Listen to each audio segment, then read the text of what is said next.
चलो डिफरेंशिएशन में आपने फंक्शन ऑफ फंक्शन तक समझ लिया था और उसमें मैंने आपको शॉर्टकट बताया था। अब मैं आपको एक चीज़ और बता देता हूँ जो 11th फिजिक्स में आपके यूज़ होता है, and that is higher order derivative. Higher order derivative क्या होता है कि आप किसी फंक्शन को अगर रिपीटेडली डिफरेंशिएट कर रहे हो, ठीक है, तो वो उसका respectively second derivative, third derivative and so on कहलाता है। फॉर एग्जाम्पल मान लीजिए मैंने बोला y is equal to x power 5, ठीक है। अब इसको जब मैं डिफरेंशिएट करूंगा मैं लिखूंगा dy बाई डी एक्स, ठीक है, और सपोज इसको f x is equal to y is equal to x power 5 दिया हुआ है, तो हम dy बाई डी एक्स को लिखते हैं 5x पावर 4। यहाँ तक तो समझ में आ गया, फॉर्मूला लगा nx पावर n माइनस 1 जो डेरिवेटिव्स में हमने समझा था। इसको dy बाई डी एक्स भी लिखते हैं, इसको y डैश भी लिखते हैं और इसको f डैश x भी लिखते हैं। ये अलग अलग नोटेशंस हैं।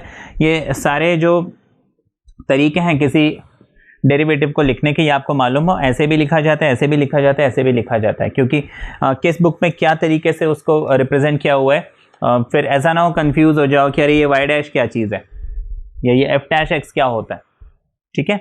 अच्छा, ये हो गया। अब मैंने इसको डिफरेंशिएट किया, ये मिला, क्या मैं इसको दोबारा से डिफरेंशिएट कर सकता हूँ? ऑब्वियसली कर सकता हूँ, क्योंकि यहाँ पे x पावर 4 है ना। किसी भी फंक्शन को हम तब तक डिफरेंशिएट कर सकते हैं जब तक वो जीरो नहीं बन जाता, है ना। तो इसको फर्दर डिफरेंशिएट किया जा सकता है। मतलब अब मैं क्या कर रहा हूँ कि d by d x of क्या निकाल रहा हूँ, d y by d x, यही तो कर रहा हूँ ना। ये जो d y by d x मिला मुझे, मैं इसको फर्दर डिफरेंशिएट कर रहा हूँ, राइट। हाँ, तो इसको फर्दर डिफरेंशिएट करूंगा, ये मुझे मिल जाएगा 5 इंटू 4 इंटू एक्स पावर 3, है ना, क्योंकि इस एक्स पावर 4 पे मुझे फॉर्मूला लगाना, वो हो जाएगा 4x क्यूब, ये 5 पहले से था, मल्टीप्लाई हो जाएगा। इसको 5 4 ज़ा 20x क्यूब हम लिख सकते हैं, राइट। ये जो मुझे मिला है ना d by d x of d y by d x, इसको हम लिखते कैसे हैं? तो इसको हम ऐसे लिखते हैं d2y upon d x square. इसको हम रीड करते हैं d2y upon d x square, ठीक है। इसको d square y upon d x square नहीं बोलना है, लेकिन d2y upon d x square ऐसे बोलना है। इसी चीज़ को हम y डबल डैश या फिर f डबल डैश x ऐसे भी लिखते हैं। ये डी एक्स स्क्वायर्ड लिखा हुआ है क्योंकि आपको शुरू से, है ना, आपको ये कंफ्यूजन है डी एक्स होल स्क्वायर मतलब डी स्क्वायर एक्स स्क्वायर होना चाहिए, है ना। आपको मैंने क्या बताया, ये डी और एक्स जो है ये सिंगल टर्म है, अलग अलग नहीं है। अभी एक ट्राइंगल, ठीक है, आपने बोला ए बी सी, तो A B upon A C है is equal to whatever. अब स्क्वायरिंग बोथ साइड करते हो तो ए बी स्क्वायर लिखते हो ना, कि ए स्क्वायर बी स्क्वायर लिखते हो।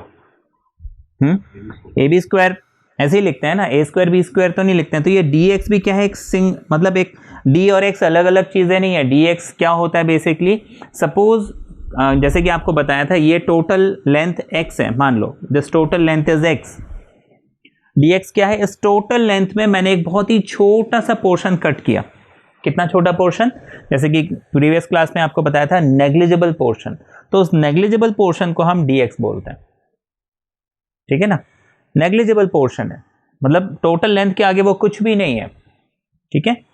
तो इसलिए इसको dx स्क्वायर ऐसे लिखा जाता है। जैसे कि आपने ट्राइंगल्स में किया होगा, भाई ए बी स्क्वायर लिखता हूँ मैं, ए स्क्वायर बी स्क्वायर नहीं लिखता हूँ।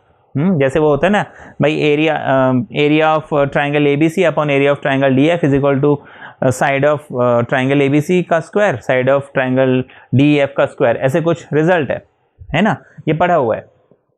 तो हम A B square upon D E square बस लिखते हैं ना, कि ए बी होल स्क्वायर या ए स्क्वायर बी स्क्वायर, ऐसे तो नहीं लिखते हैं ना। ऐसे यहाँ पे भी हम नहीं लिखेंगे, ठीक है। यहाँ तक तो समझ में आया, ओके। तो ये सेकेंड डेरिवेटिव, ये जो है इसको सेकेंड डेरिवेटिव बोलते हैं। इसको फिर फर्दर अगर आप डिफरेंशिएट करते हो, लाइक 5 4 ज़ा 20 हो गया, फिर दोबारा डिफरेंशिएट करोगे तो क्या है 3x स्क्वायर, है ना, तो 23 ज़ा 60x स्क्वायर आ जाएगा टोटल, है ना। और क्योंकि मैंने इसको फर्दर डिफरेंशिएट किया, तो जो मुझे नई चीज़ मिलेगी वो d3y upon d x cube मिलेगी, यानी उसको थर्ड डेरिवेटिव हम बोलेंगे, ठीक है। ये सेकेंड ऑर्डर डेरिवेटिव है, वो थर्ड ऑर्डर डेरिवेटिव हो जाएगा। ऐसे फोर्थ ऑर्डर, फिफ्थ ऑर्डर जहाँ तक भी आप डिफ्रेंशिएट कर सकते हो। जनरली आपको जो है सेकेंड ऑर्डर डेरिवेटिव तक ज़रूरत पड़ सकती है, तो इसलिए मैंने आपको ये चीज़ बता दी, ठीक है। हाँ जी, dy है सिंगल टर्म। अच्छा, d into d y d square कैसे हो गया? देखो यहाँ पे एक्चुअली ये जो dy है ना, ये d और y अलग अलग है, हम एक्चुअली निकाल रहे हैं d by d x of, ठीक है ना।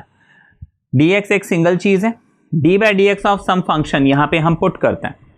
जैसे आपने फॉर्मूले में क्या पढ़ा, d by d x of sine x, d by d x of cos x, d by d x of tan x, तो हर बार d अपॉन डी एक्स आ रहा है ना, फंक्शन यहाँ पे चेंज हो रहा है। तो यहाँ पे डी वाई सिंगल टर्म नहीं है, लेकिन ये जो y है ये y कोई फंक्शन है, कुछ ना कुछ फंक्शन रिप्रेजेंट कर रहा है, तो डी डी डी डी अलग है हर बार, ठीक है। d यहाँ पे क्या बता रहा है, डिफरेंशियल कोफिशिएंट, मतलब मैं उसका डेरिवेटिव निकाल रहा हूँ, उसमें डिफरेंशिएशन का प्रोसेस अप्लाई कर रहा हूँ, ठीक। अच्छा, ये कॉन्सेप्ट आपने समझ लिया सेकेंड ऑर्डर डेरिवेटिव का। अब इसमें प्रैक्टिकली इसको फिजिक्स में हम अप्लाई कहाँ कैसे करते हैं, ठीक है, वो समझाते हैं। तो अब मैं आपको बताता हूँ कि जो डेरिवेटिव्स आपने पढ़ा है, ठीक है, उसको हम फिजिक्स में प्रैक्टिकली क्वेश्चंस में अप्लाई कहाँ पे कैसे करेंगे, ठीक है। अच्छा, अभी पहले तो ये क्वेश्चन है, आपको बोला a particle is moving with a uniform acceleration, ठीक है, यूनिफॉर्म एक्सेलरेशन। अब इसका मतलब तो आपको मालूम है, what is uniform acceleration? Uniform acceleration क्या होता है? एक्सेलरेशन क्या होता है? एक्सेलरेशन क्या होता है? Velocity upon time. Velocity upon time acceleration का फॉर्मूला है, ठीक है। अब आप मुझे समझा सकते हो व्हाट इज एक्सेलरेशन?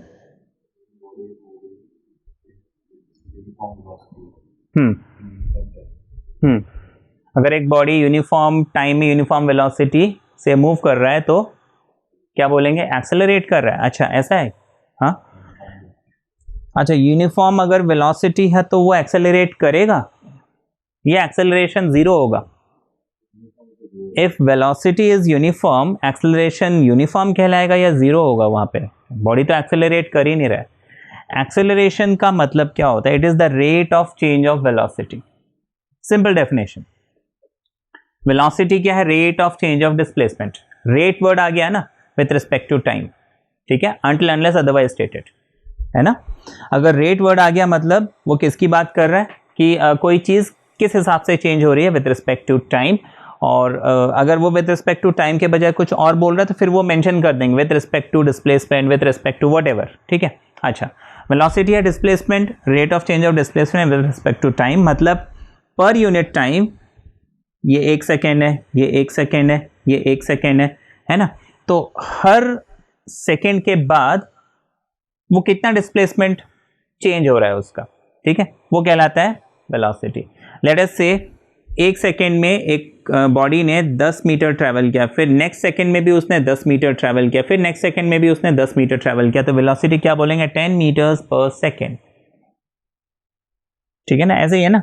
तो वो हो गई velocity, it is the rate of change of displacement. वो अपना डिस्प्लेसमेंट पर यूनिट टाइम किस हिसाब से चेंज कर रहा है। Now what is acceleration? Acceleration है वो पर यूनिट टाइम, ठीक है, पर यूनिट टाइम अपनी वेलोसिटी किस हिसाब से चेंज कर रहा है। जैसे सिंपल सी बात है, आप कार या बाइक कोई भी चीज, जैसे बाइक ही है, बाइक चलाई है आपने, हाथ में वो होता है ना, खींचते हैं, क्या बोलते हैं उसे?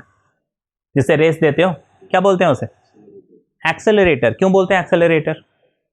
क्योंकि उसको जब खींचते हो तो गाड़ी की स्पीड बढ़ती है, तो एक्सेलरेट माना स्पीड का बढ़ना, समझ में आ गया? एक्सेलरेशन का ऑपोजिट होता है रिटार्डेशन, स्पीड का कम होना, ठीक है, या नेगेटिव एक्सेलरेशन या डिक्लेरेशन, ऐसे ऐसे उसको बोलते हैं। तो एक्सेलरेशन माना स्पीड का बढ़ना। तो अभी जैसे आप उसका रेस पूरा खींच दोगे, उसका थ्रॉटल पूरा खींच दोगे तो गाड़ी की स्पीड बढ़ते जाएगी ना, 10, 20, 30, 40, 50, 60 बढ़ते जाएगी। तो गाड़ी क्या कर रही है? एक्सेलरेट कर रही है। अब मैं एक पॉइंट पे मान लीजिए वो उसका जो एक्सेलरेटर है, थ्रॉटल है, उसको मैं किसी एक पॉइंट पे फिक्स कर देता हूँ, थोड़ा सा खींच के बस ऐसे ही अब स्टेबल रखे रहता हूँ। गाड़ी एक स्पीड पकड़ेगी, 50 या 60 पकड़ लिया, 50, 60 पकड़ने के बाद अब वो कांस्टेंट हो गए, अब वो उसी स्पीड पे मूव कर रही है। एक प्लेन रोड की बात कर रहे हैं हम, ठीक है ना, उसी स्पीड पे मूव कर रही है ना। मतलब अब गाड़ी एक्सेलरेट नहीं कर रही है, क्योंकि आपने एक्सेलरेटर को ना तो आगे कर रहे हो ना पीछे कर रहे हो, उसको स्टेबल कर दिया है। तो एक्सेलरेशन मतलब उसकी स्पीड किस हिसाब से बढ़ रही है पर यूनिट टाइम। इतना समझ में आ गया व्हाट इज एक्सेलरेशन। अच्छा, अब आपको क्या बोला, particle is moving with uniform acceleration, मतलब उसका जो स्पीड बढ़ रहा है ना, जैसे यहाँ पे देखो डिस्प्लेसमेंट उसका कांस्टेंट था पर यूनिट टाइम। अब यूनिफॉर्म एक्सेलरेशन मतलब पर यूनिट टाइम हर सेकेंड में उसकी स्पीड, यहाँ पे 10 मीटर पर सेकेंड अगर उसकी स्पीड थी, 10 मीटर पर सेकेंड के हिसाब से स्पीड बढ़ रहा था, नेक्स्ट सेकेंड में भी 10 मीटर पर सेकेंड के हिसाब से, फिर नेक्स्ट सेकेंड में भी 10 मीटर पर सेकेंड के हिसाब से उसकी स्पीड बढ़ रही है। माना अभी देखिए मैंने एक्सीलरेटर खींच दिया, अभी गाड़ी की स्पीड कितनी थी 10, ठीक है, एक सेकेंड के बाद 20, एक सेकेंड के बाद 30, एक सेकेंड के बाद 40, एक सेकेंड के बाद 50, कितना कितना बढ़ रहा है हर सेकेंड में, 10 10 10 10 करके बढ़ रहा है ना, मतलब एक्सेलरेशन क्या है, यूनिफॉर्म है। इतना समझ में आ गया, समझ में आया। अच्छा, यूनिफॉर्म एक्सेलरेशन मतलब उसकी स्पीड जो है कॉन्स्टेंटली बढ़ रही है, और एक यूनिफॉर्म मतलब ऐसा नहीं है कि जैसे कोई कोई होता है ना, ऐसे एकदम से स्पीड बढ़ा दी फिर एकदम से छोड़ दिया फिर एकदम से बढ़ा दिया तो गाड़ी एकदम से आगे भागी फिर रुक गई, वो उसको यूनिफॉर्म एक्सेलरेशन नहीं बोलेंगे। लेकिन अगर आपने पूरा खींच के रखा हुआ है मान लीजिए थ्रॉटल, और प्लेन रोड पे आप चला रहे हो, तो वो गाड़ी जो है बड़ी स्मूथली ऐसे बढ़ते जाएगा, उसको यूनिफॉर्म एक्सेलरेशन बोलते हैं। मतलब एक रफ एग्जांपल है उसका। अब आपको बोला है उसका जो पार्टिकल मूव कर रहा है ना, उसका डिस्प्लेसमेंट, ठीक है, displacement at any instant T, किसी भी टाइम पे उस पार्टिकल का अगर आपको डिस्प्लेसमेंट निकालना चाहते हो कितना है, तो वो इस इक्वेशन से दिया हुआ है, ठीक है। तो ये एस इज व्हाट, डिस्प्लेसमेंट, और इज इक्वल टू 10t, जहां पे t क्या है, टाइम, तो 10t प्लस 4.9t, तो ये डिस्प्लेसमेंट और टाइम के बीच में रिलेशन उन्होंने एक इक्वेशन के फॉर्म में दे दिया। मतलब वो पार्टिकल अभी कहाँ पे है, 10 सेकेंड बाद कहाँ पे होगा, 20 सेकेंड बाद कहाँ पे होगा, आप इस इक्वेशन में 10 सेकेंड या 20 सेकेंड डालो, वो कहाँ पे है, कितने दूरी पे है, वो आपको मिल जाएगा, ठीक है। ये उसका इक्वेशन हो गया। अब आपको इसमें 3 चीजें निकालनी है, एक तो इनिशियल वेलोसिटी निकालनी है, फिर 3 सेकेंड पे उसकी वेलोसिटी कितनी होगी निकालनी है, और उसका एक्सेलरेशन कितना होगा ये निकालना है। मोरओवर इस क्वेश्चन को हमें using calculus, using differentials, derivatives का जो हमने कॉन्सेप्ट अभी तक पढ़ा उसको यूज करके करना है। अब देखो इस क्वेश्चन को हम करेंगे कैसे। अब देखिए हम कैसे इसमें डिफरेंशिएशन का कॉन्सेप्ट यूज करके यहाँ पे हम वेलोसिटी निकालेंगे। अब देखिए वेलोसिटी क्या होता है, डिस्प्लेसमेंट अपॉन टाइम, यही फॉर्मूला पढ़ा है हमने, है ना।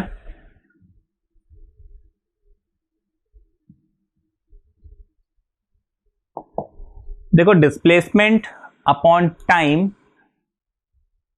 वेलोसिटी का कंप्लीट फॉर्मूला नहीं है।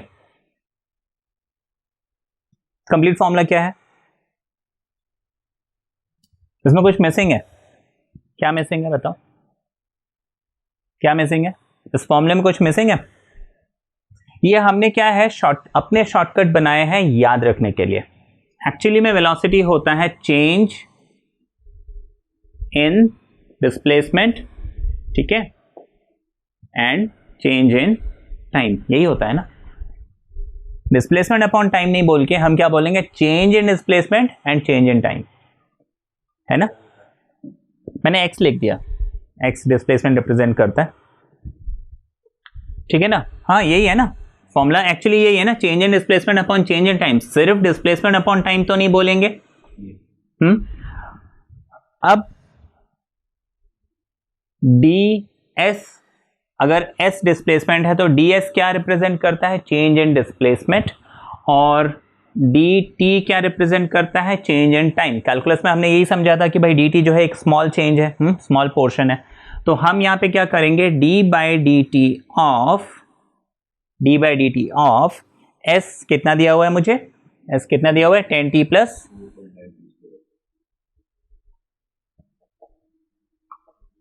ओके। अब इसको डिफरेंशिएट करते हैं, t का डेरिवेटिव क्या हो जाएगा, अगर मुझे dx बाई डी एक्स बोला है, x का डेरिवेटिव 1 होता है, तो t का डेरिवेटिव क्या होगा, 1 होगा। यहां पे हम विथ रिस्पेक्ट टू x के बजाय with respect to t differentiate कर रहे हैं, तो 10t जो है सिर्फ 10 बन जाएगा, बिकॉज t का डेरिवेटिव 1 है, तो 10 into 1 is 10, plus 4.9 into T square बन जाएगा 2t, ये बनेगा। हाँ, तो 4.9 इंटू 2 कितना होता है? 9.8t। तो वेलोसिटी मुझे कितना मिल गया? 10 प्लस 9.8t। ये वेलोसिटी का मुझे इक्वेशन मिल गया एट एनी इंस्टेंट t। देखो यहाँ पे t लगा हुआ है ना, तो मतलब एट एनी इंस्टेंट उसकी वेलोसिटी कितनी होगी वो हम निकाल सकते हैं। अब आपको क्या क्या निकालना है? यहाँ पे इनिशियल वेलोसिटी निकालना है। इनिशियल वेलोसिटी का क्या मतलब होता है?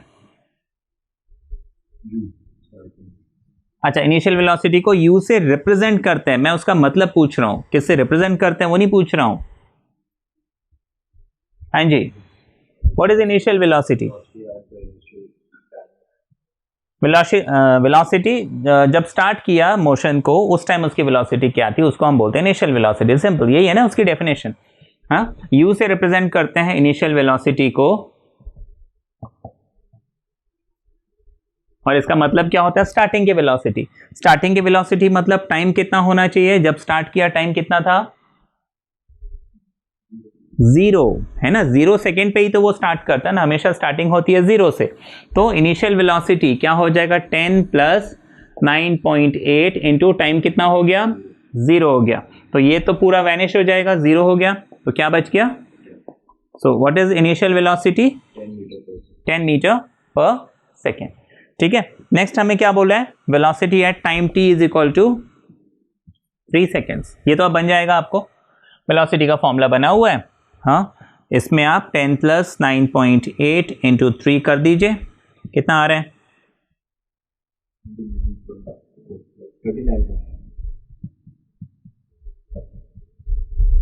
39.4 मीटर पर सेकेंड, यही आ रहा है। ओके, इनिशियल वेलोसिटी निकाल लिया, वेलोसिटी एट 3 सेकेंड्स निकाल लिया, और क्या निकालना था?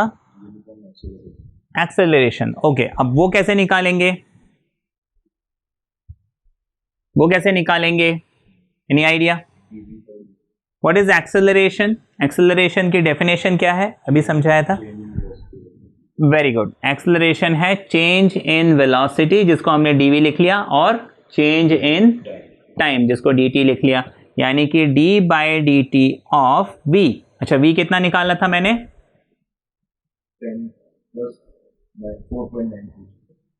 10 plus 9.8t, 10t plus 4.9 t square s था, यानी displacement. What is s? Displacement, right. What is v? Velocity. Acceleration क्या बोला मैंने? Rate, change in velocity and change in time. तो चेंज इन वेलोसिटी हम कैसे निकालेंगे? v का फॉर्मूला क्या है? 10 प्लस 9.8t। अब इसको हम डिफरेंशिएट करते हैं। 10 इज अ कांस्टेंट, इसका डेरिवेटिव क्या हो जाएगा? 0, है ना। 9.8 एज इट इज रहने देते हैं। t का डेरिवेटिव क्या हो जाएगा? 1। तो ये हमें क्या मिल गया? 9.8। एक्सेलरेशन कितना मिल गया? 9.8 मीटर पर सेकेंड स्क्वायर, है ना। Metre per second, metre per second बोलते हैं, तो उसको मीटर पर सेकेंड स्क्वायर भी बोल सकते हैं। ठीक है, चलिए नेक्स्ट क्वेश्चन देखते हैं। आपको बोला particle starts rotating from rest. ठीक है, अच्छा, वैसे तो ये मैं आपको सिर्फ जो डिफ्रेंसिएशन है क्वेश्चन में, इसके कॉन्सेप्ट को हम यूज़ कैसे करते हैं, क्वेश्चन को सॉल्व कैसे करते हैं वो बता रहा हूँ। क्वेश्चन तो ये रोटेशनल मोशन का है वैसे, हाँ, लेकिन आपको समझ में आएगा। ठीक है ना। मैं आपको फॉर्मूले दे दूंगा। आपको बोला particle starts from rotating from rest according to the formula. अब देखिए यहाँ पे बोला theta equals to 3t cube by 20 minus T square by 3। ठीक है, ये उसके रोटेशन का फॉर्मूला दिया हुआ है। यहाँ पे थीटा जो है ये एंगल है, कितने एंगल से वो रोटेट कर रहा है। ठीक है, उसका फॉर्मूला दिया है कि भाई कितने टाइम पे वो कितने एंगल से रोटेट कर रहा है। ओके, हाँ, इतना तो समझ में आए। भाई कोई चीज़ जो है घूम रहा है, तो अभी इनिशियली वो यहाँ पे था, अब 1 सेकेंड के बाद इतना घूमा, कितना एंगल बनाया होगा? मान लीजिए 60 डिग्री बनाया होगा। 2 सेकेंड के बाद फिर यहाँ पे आके घूमा, मान लीजिए 120 डिग्री बनाया होगा, एंड सो ऑन। ठीक है, तो वो हर सेकेंड में कितना घूम रहा है वो उसका फॉर्मूला यहाँ पे दिया हुआ है। बात समझ में आ गई। और यहाँ पे बोला where theta is in radians. ठीक है, एंगल मेजर करने के लिए हमारे पास डिग्रीज, जैसे कि आप 10 तक क्या पढ़ते थे? 60 डिग्री, 80 डिग्री, 90 डिग्री। हाँ, 11 से आपको और रेडियन याद रखना एंगल मेजर करने के लिए रेडियन, और रेडियन में क्या होता है, जो पाई रेडियन है ये 180 डिग्री के इक्वल होता है, that means pi by 2 radian जो है 90 डिग्री के इक्वल होता है, एंड सो ऑन।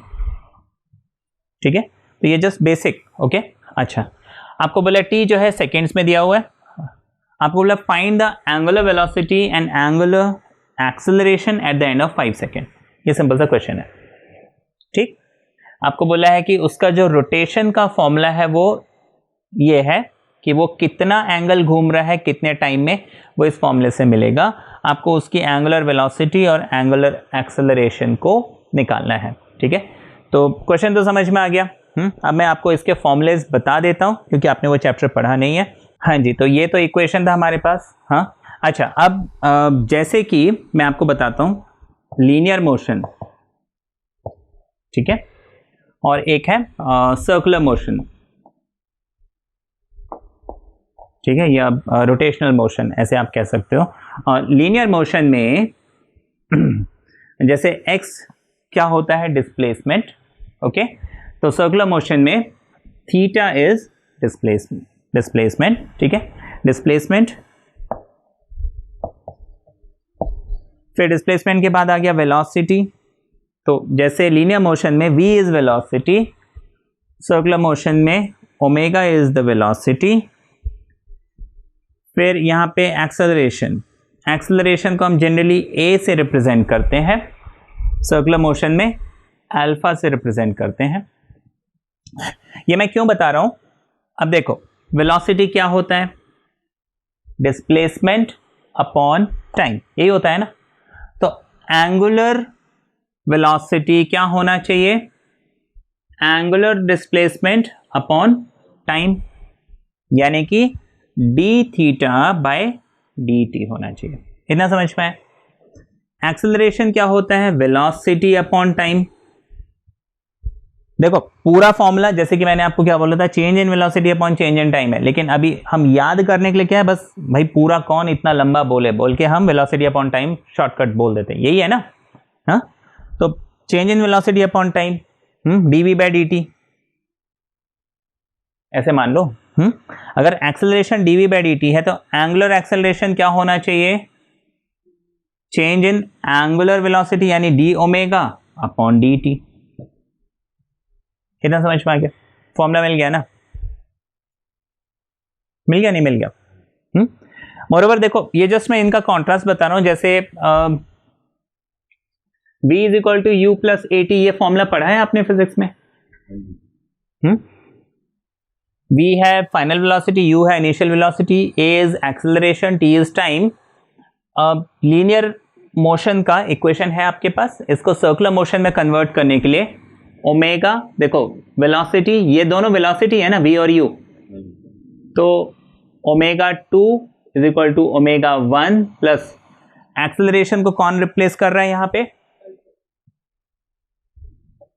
टाइम तो टाइम ही रहता है, चाहे वो लीनियर हो चाहे एंगुलर हो, ऐसे। हाँ, जैसे दूसरा फॉर्मूला क्या है, v square is equal to u square plus 2s, यही है ना। तो omega 2 square is equal to omega 1 square, ठीक है, या फिर omega square is equal to omega naught square, है ना। इनिशियल मान लो ऐसे, चाहे तो ऐसे, है ना, जैसे भी आपके टीचर आपको बताएंगे, मैं जस्ट आपको बता रहा हूं बनाते कैसे हैं। 2a को कौन रिप्लेस करेगा, अल्फा, s को कौन रिप्लेस करेगा, s क्या होता है, डिस्प्लेसमेंट को जनरली हम s या x लिखते हैं, ठीक है। हाँ, कौन रिप्लेस करेगा, बस कहानी खत्म, बन गया फॉर्मूला ना। हाँ, फॉर्मूला बनाना आ गया ना आपको। चलो अब ये क्वेश्चन आपके लिए इजी हो गया मेरे ख्याल से, ये तो आप मेरे को करके बता सकते हो, कर सकते हो, ट्राई कर सकते हो। चलो ट्राई करो, जब तक मैं ये बोर्ड रब कर रहा हूं, आप ये क्वेश्चन सॉल्व करके मुझे आंसर बताओ।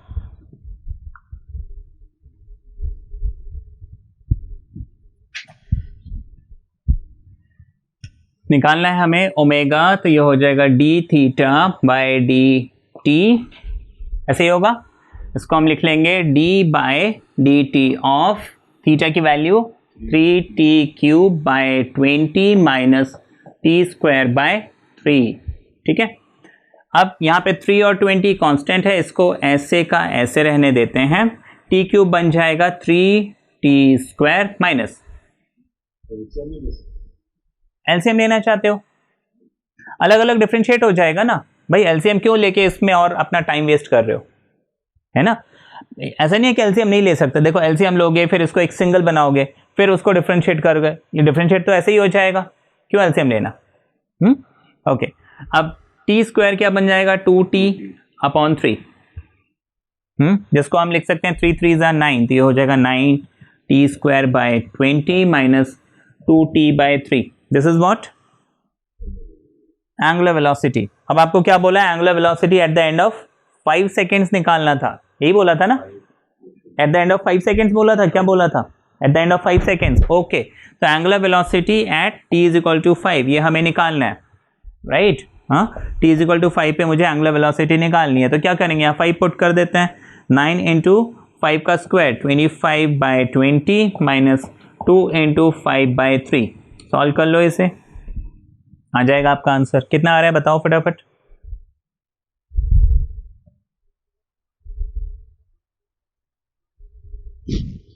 ट्वेंटी 3 = 60,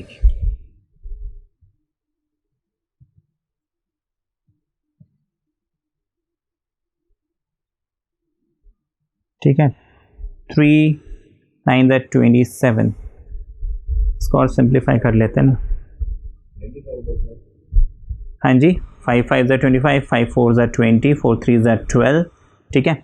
अच्छा, 3 5 = 15, 15 9 =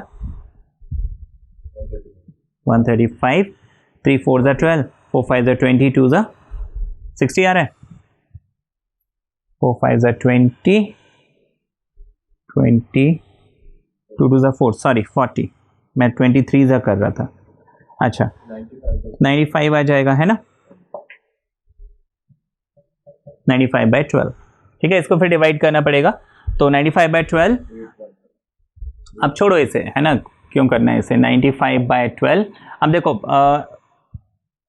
एंगुलर स्पीड है ना, ω/t है, ओमेगा क्या है, रेडियन में, ऐसे ही है ना, और t किस में होता है, सेकेंड में, तो ये बन गई इसकी यूनिट, वो स्पीड कितना है, 95/12 रेडियंस पर सेकेंड। अब इसी तरह से हमें नेक्स्ट चीज क्या निकालनी थी, एक्सेलरेशन, है ना, at the end of 5 seconds. चलिए वो एक्सेलरेशन निकालते हैं, आप निकाल के बताओगे, मेरे से पहले निकालो।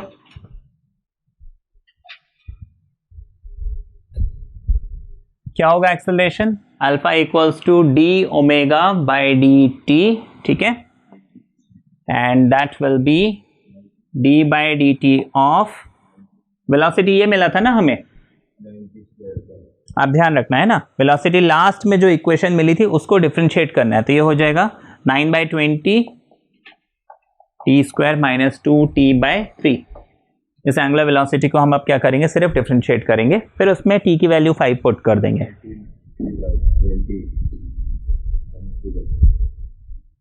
ये हमें कितना मिल रहा है, 2 9 = 18, है ना, तो 18/20 माइनस 2/3, 2 9 = 18, 2 10 = 20, तो ये हो जाएगा 9t/10 माइनस 2/3। क्या मिल गया, ये एक्सेलरेशन मिल गया। अब at the end of 5 second यहाँ 5 पुट कर देते हैं, तो मुझे अल्फा कितना मिल जाएगा, 9 × 5/10 माइनस 2/3, 5 2 = 10, तो 9/2 माइनस 2/3 कितना आ रहा है, 6, 3 9 = 27, 3 2 2 2 = 4, तो कितना आ गया, 23/6, है ना, 23/6 रेडियंस पर सेकेंड स्क्वायर, एक्सेलरेशन है ना, रेडियंस पर सेकेंड स्क्वायर, यही आ रहा है। देखिए ये क्वेश्चन है, इसको भी कैलकुलस से ही करना है। देखिए कैलकुलस में बार बार बोल रहा हूं, कंफ्यूज नहीं होना, कैलकुलस के 2 पार्ट्स हैं, डिफरेंशिएशन और इंटीग्रेशन, ठीक है, तो डिफरेंशियल कैलकुलस और इंटीग्रल कैलकुलस ऐसे बोलते हैं, ठीक है, तो कंफ्यूजन ना हो कि कैलकुलस क्या नई चीज मैं बोल रहा हूं, ठीक है। डिफरेंशिएशन जो डेरिवेटिव्स आप निकालते हो और जो एंटाई डेरिवेटिव, ठीक है, इंटीग्रल करते हो, ये सब कैलकुलस का पार्ट है। अच्छा, अब आपको क्या प्रूव करना है, power is the product of force and velocity, ठीक है, इसमें हमें कैलकुलस का यूज करना है, डिफरेंशिएशन या डेरिवेटिव्स का यूज करना है। अब देखिए पावर होता है वर्क डन अपॉन टाइम, यही होता है, ठीक है। अच्छा, अब वर्क डन क्या होता है? फोर्स इनटू डिस्प्लेसमेंट, यही होता है ना। तो work is equal to f dot, displacement को चलो एस मान लेते हैं, ठीक है, क्योंकि कई लोग डिस्प्लेसमेंट को एस लिखते हैं, कई बार एक्स लिखा जाता है। तो जैसे आपके टीचर बोले, आपके टीचर बोलते नहीं एक्स मानो, एक्स ले लेना, एस बोलते हैं एस ले लेना, ठीक है। अच्छा, वर्क डन हो गया एफ एस। अब मुझे क्या करना है? वर्क डन अपॉन टाइम निकालना है, मतलब rate of doing work. Power का यही डेफिनेशन है, it is the rate of doing work, है ना। और मैंने आपको बताया जब भी रेट वाली चीज आ जाती है हम डेरिवेटिव्स करते हैं। क्या डेरिवेटिव माना? D W by D T, या फिर आप ऐसे बोल सकते हो, यहां पे अभी इतना लिखा W is equal to f s, differentiating both sides with respect to T, ठीक है। दोनों तरफ मैं क्या कर रहा हूं? डिफरेंशिएट कर रहा हूं। हाँ, किसके रेफरेंस में? T के रेफरेंस में, क्योंकि देखो आप किसी के भी रेफरेंस में डिफरेंशिएट कर सकते हो, विथ रिस्पेक्ट टू X कर सकते हो, विथ रिस्पेक्ट टू Y कर सकते हो, that's totally up to you, ठीक है। तो मैं यहां पे क्या कर रहा हूं? विथ रिस्पेक्ट टू T कर रहा हूं, तो मैं लिख रहा हूं डी डब्ल्यू upon d t should be equal to d by D T of f s होना चाहिए, ठीक है, फोर्स इनटू डिस्प्लेसमेंट। अब देखिए यहां पे हम अज्यूम करके चल रहे हैं कि कोई बॉडी मूव कर रही है, ठीक है, मैं उस पर फोर्स लगा रहा हूं and the force is constant and the displacement is changing, ठीक है। फोर्स को हम कांस्टेंट मान के चल रहे हैं और जो डिस्प्लेसमेंट है वो वेरिएबल क्वांटिटी है, ये मान के चल रहे हैं, क्योंकि हम जब भी ये डिफरेंशिएट करते हैं तो वेरिएबल क्वांटिटी को डिफरेंशिएट करते हैं, ऐसे है ना। तो यहाँ पे because force is constant, derivatives में हमने पढ़ा है जो कांस्टेंट चीज है वो क्या होती है? बाहर आ जाती है, ठीक है ना। अच्छा, तो इसको हम लिख लेंगे F into D by D T of S, displacement. अब मुझे बताइए D S by D T यानी displacement, rate of change of displacement upon time क्या होता है? हाँ जी, D S by D T, change in displacement upon change in time क्या होता है? क्या होता है? वेलोसिटी। तो ये हमें क्या मिल जाएगा? F into B. और D W by D T यानी कि rate of change of work क्या हो जाएगा? ये पावर। पावर की यही डेफिनेशन है, it is the rate of doing work. तो पावर हमें क्या मिल गया?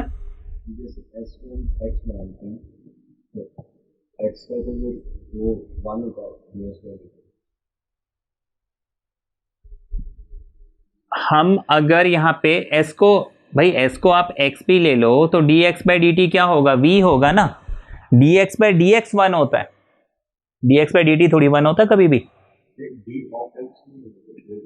चलो ठीक है, d ऑफ x मान लो, d ऑफ x अपॉन किसके रेफरेंस में डिफरेंशिएट कर रहे हो? टाइम के रेफरेंस में, तो 1 कहां से होगा? अगर इसको आप x के ही रेफरेंस में डिफरेंशिएट करोगे तब 1 होगा ना। हाँ, किसी भी चीज को हम उसी के रेफरेंस में अगर डिफरेंशिएट कर रहे हैं तब वो 1 होता है, अदरवाइज वो 1 थोड़ी होगा, है ना। ये कंफ्यूजन है आपको डेरिवेटिव्स का। चलो मैं आपको बताता हूं, देखो हमने फॉर्मूला पढ़ा है अभी, d by d x of x मुझे बोला है, तो मुझे मालूम है x की पावर 1 है, तो 1 इंटू एक्स की पावर 1 माइनस 1, ये फॉर्मूला लगेगा, ये हो जाएगा 1 इंटू एक्स की पावर 0 यानी कि 1 हो जाएगा, है ना। लेकिन यहां पे देखो मैं किसके रेफरेंस में डिफरेंशिएट कर रहा हूं? x के रेफरेंस में। अगर यहां पे x के बजाय कुछ और वेरिएबल होता, मैं इसे डिफरेंशिएट नहीं कर पाता, मैं इसको ऐसे ही लिखता, फिर dx बाई dy ही लिखता। I can not differentiate this.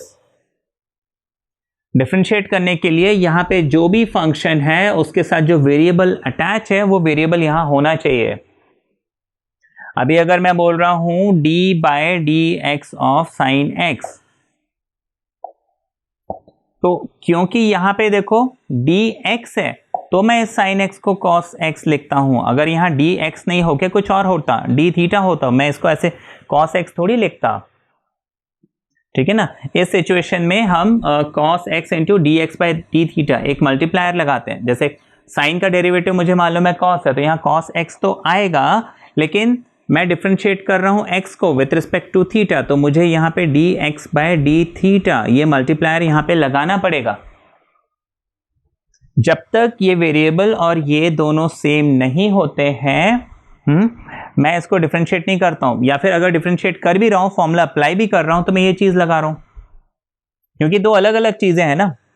हाँ, तो यहाँ पे देखो x एक अलग चीज है, t एक अलग चीज है। चलो मान लिया कि मैंने x को डिफ्रेंशिएट किया, मुझे 1 मिल गया, लेकिन फिर भी यहाँ पे एक मल्टीप्लायर तो लगाना पड़ेगा, जिसको डिफ्रेंशिएट किया और जिसके रेफरेंस में डिफ्रेंशिएट किया, ये मल्टीप्लायर लगाना ही पड़ेगा। तो 1 into D X by D T क्या हो जाएगा, वापस D X by D T, और D X by D T हमने डिफाइन ही किया हुआ rate of change of displacement with time, यानी कि वेलोसिटी।